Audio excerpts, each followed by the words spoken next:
AITA for planning on ending our relationship today because he acts like his daughter is heiress to my things.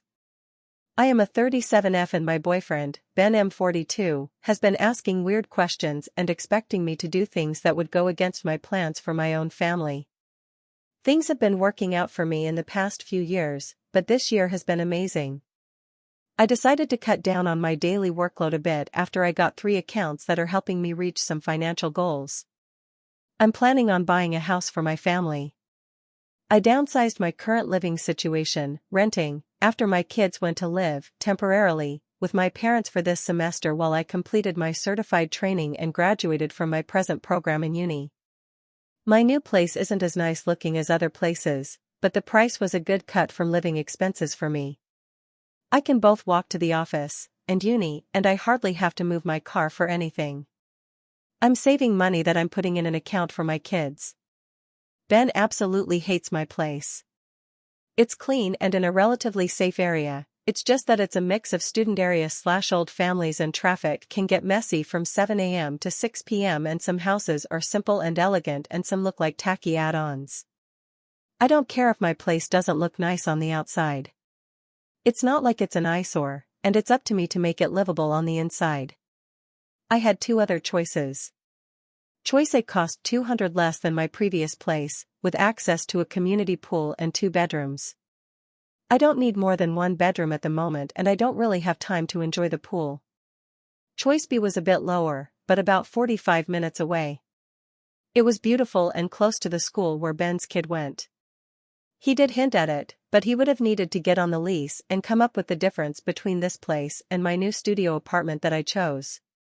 Also, living together is a major decision, and right now, I really need to focus on my career and education. He said he understood, but he didn't take it well. He told me that his daughter was disappointed because she would have liked a nice place to hang out. Ben lives in an apartment. It's an average place with no problems or issues, so what he said came out as a weird remark. Fast forward, and he started asking questions. First, he asked if I would be interested in partnering with him for a business idea. I said no because I already made a commitment to self-fund my own venture. Second, I'm not familiar with the industry that he wanted to break into. Then, he began noticing things about things that I owned. I'm not hiding that I'm financially stable, but I don't spend a lot. He did notice that I bought a few nice items and started telling jokes that felt harmless. Then he said that I was loaded and that his daughter would be an awesome protégé. I stayed quiet, TBH, because I think he might have been offended, but there's no way in hell that I would allow entrance to what I built to anyone other than my kids. Also, he said that I should treat his daughter as very special because I only had boys, and she's my chance to have a girl in the family, his words. Don't get me wrong, she's a good kid.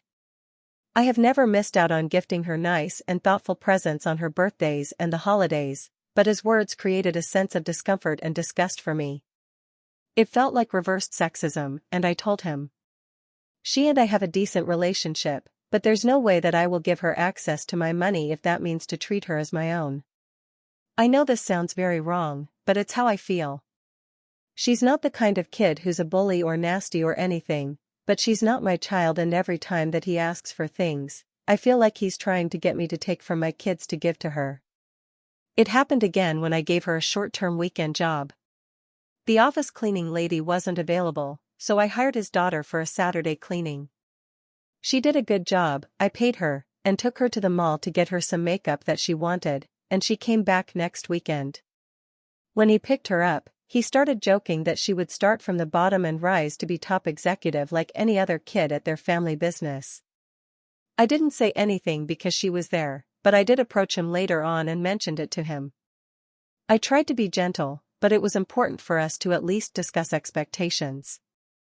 His initial reaction wasn't what I expected. To be fair, I think he got nervous or embarrassed, but I didn't like his reaction. So he said something about me potentially putting her in my will. I'd like to clarify that he laughed, so I think it was a joke, but I also think that he wouldn't have clarified if I'd gone along. I simply stayed quiet and told him that I cared about his daughter, but it isn't fair to create any expectations. I've worked so hard to give my kids a better future, and it's taken me over 10 years, and the fact that he only sees the results without taking my past and my ordeal into consideration feels disrespectful. I also mentioned how he wanted me to change my budget and plans for a different property while he knew that moving together isn't an option, and that he stayed silent when I mentioned he would have needed to pay the difference on the lease. Also, I mentioned that I would not make unnecessary sacrifices. Nothing else was said. He stormed out of my car and, "This is why I feel like the jerk here," started walking with his hand in his pocket and a weak smirk. I had to drive slowly next to him to convince him to get back inside the car because I hate Dr. David Banner scenes. He looked like a kicked puppy. After I dropped him off, he has been sending me texts about being disconnected from what a blended family actually is, showing that I think his daughter is inferior, being a hypocrite, and bullying. This has disturbed my inner peace because I'm just defending whatever legacy I have built, and having to do it against my partner just doesn't feel right. We talked about it, and he apologized, and I did the same in case I was too harsh. He said we could find some middle ground, and I was open to it. When he talked about helping him create a business for his daughter, I began to get angry because, again, it would be sweat equity for me. I declined because I did all the sweating I had to, but it was for me, and what he's asking just isn't fair. It's a responsibility, and I truly like to do things appropriately. I don't want to say yes and do it halfway, and I don't want to work for free. I also don't want to mix anything between business and pleasure because it's my network, and my contacts, and again, it could go very nice and well or it could be a craps how, and I don't want that. I'm also concerned that he will ramp up and keep asking and asking for things.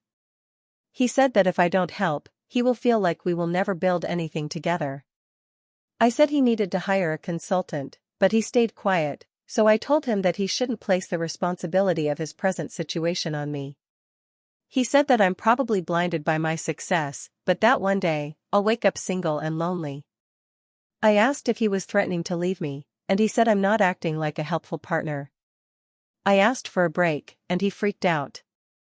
I'm just trying to keep my mental health in check because his constant asking and jokes have made me anxious. Also, I'm very angry and thinking that he just wants a handout. I texted him this morning asking to talk. I want to break up. He said he hopes I'm not planning on dumping him because it would mean that I just tricked him into a break. He posted something about his own mental health today. AITA for deciding to end things?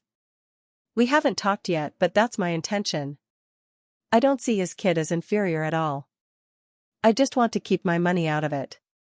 Edit, to the judgmental people calling me names for letting my kids live with my parents for this semester only, please enlighten me. Would it be a great option to reject a good opportunity and finish my education to gain your approval? Right, because not doing my best to give them a good financial start in life is a better option. Also, where did you get that I'm an absent mother?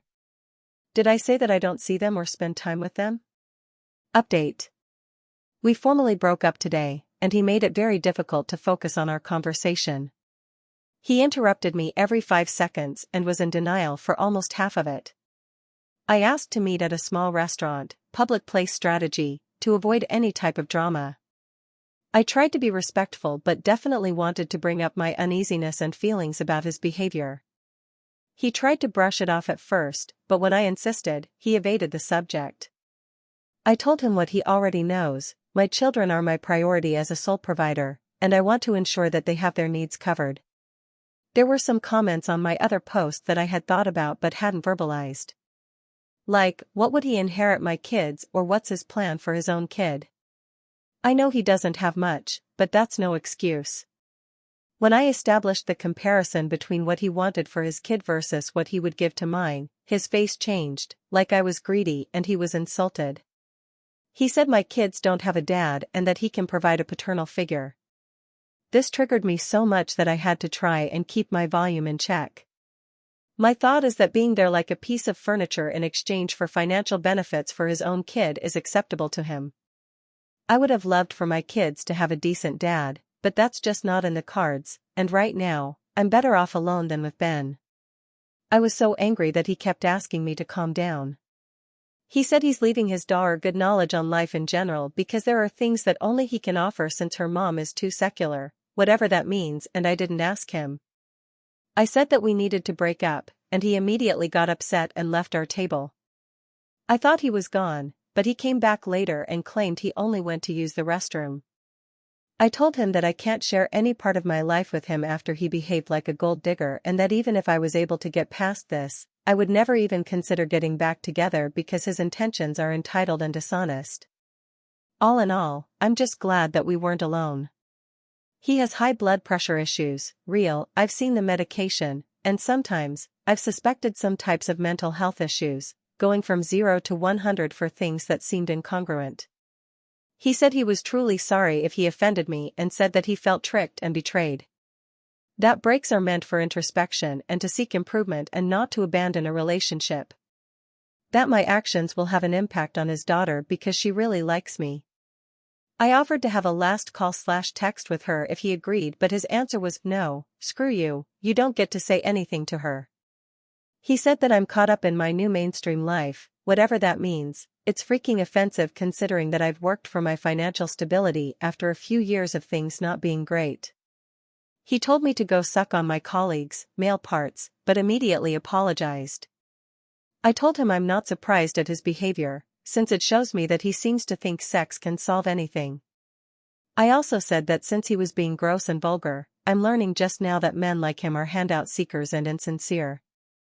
And that I will never date someone who is not financially stable, ever again, because this is a huge lesson.